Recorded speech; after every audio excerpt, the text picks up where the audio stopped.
about the impact on the Conservative Party. Like you said, they've been sort of uniquely singled out because of the nature of where these elections were taking place. It wasn't just bad for them, it was cataclysmic. And I look especially at things like the projection and based on vote share. And the vote share was essentially Reform 30%, I think Labour were 18%, the Tories down on 15%. 15%. Yeah. I mean, for a party that is a legacy party that's been around for way over a century, that is an annihilation. That's an apocalyptic level event. Yeah, they were in fourth place behind say those other three parties, and only 4 points ahead of the Greens. They're ending as kind of also rans in this race. As I said, it's a uniquely difficult set of circumstances because also the elections, a lot of the councils that were up for grabs were last voted on in 2021 when the Conservatives did really well. But every year since then, so 2022, 3, 4 and now 5, the local elections have been kind of catastrophic. They have lost something like, almost 3,000 local councillors in those past 4 years. It's a kind of a decimation of their party on the ground, and it's kind of bleeding through to the party at a national level too. We hear all the time about their kind of financial struggles, how they're unable to get big money donors, how they're having to lay off staff for their HQ. It's not as though this party is kind of on a trajectory to get back into office at this moment. In a sense, it's on the other way. It's on the way towards extinction on this current trajectory. So Ken Badenoch is going to come under a lot of pressure to show that she can turn this kind of ship around. But this is it. I mean, when you end up essentially when you're in politics, you understand the significance of losing all of those councillors, because those councillors all of a sudden think, I've been let down by this party who changed leader 3 times, who didn't deal with immigration, who forced us down the route of net zero, who made our brand so universally unpopular that I used to have this job for 10 years, 20 years, and now I'm out.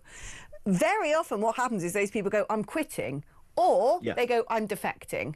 And so you then end up with this body of people, experienced councillors who cross the floor and defect, who sign up to become Reform members, then the donors follow. And it is essentially gutting the party from the inside out. And the Conservatives have been very good about doing this to the Farage entities for a number of years. As someone who used to be heavily involved, I've seen it happen. They don't just go after slandering, Reform, Brexit Party, UKIP, Nigel Farage in the press. Behind the scenes, they're trying to stop people defecting. They're trying to make sure that donors aren't giving money. They're trying to make sure that the nuts and bolts of the political machinery, the apparatus, cannot be built up.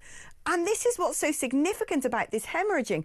I mean, would a change of leader at the top make any difference at this stage?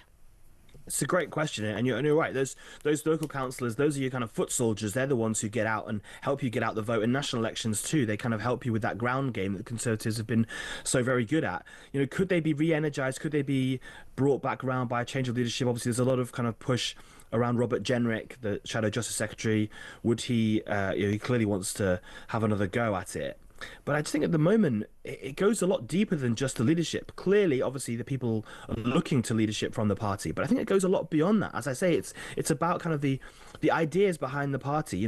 If it kind of shifts more towards, being even tougher on immigration, A, is that simply just going to be sort of playing reform at reform's game? And B, given the fact they were in power for 14 years and were unable to kind of prevent the problems that we now see, is anyone going to believe them that they have the tools to do it when they were in office? Even people like Robert Jenrick and Ken Badenoch were in government at the time. We saw record numbers of people coming to this country that is now they're now railing against. So I think that's the kind of struggle they face. Is it's not just a lack of kind of leadership, it's a lack of kind of ideas, I think, and a lack of kind of momentum behind where this party goes. Does it shift back? Does it shift back the other way and try and take back kind of more the centre ground that David Cameron won in 2015, or does it shift more the other way towards reform? Either way, there are massive political difficulties, and the government, the Labour Conservatives are coming from a very difficult position in order to work out which way it goes. So yeah, a real kind of struggle, something that won't just be solved by replacing the person at the top again. Yeah, exactly. And the word again doing a lot of heavy lifting there, because that's the thing. It's like the boy who cried wolf. They've played that card one too many times. If they go, oh yeah, here we go, I know, let's get a new leader, and the public are just going to go, oh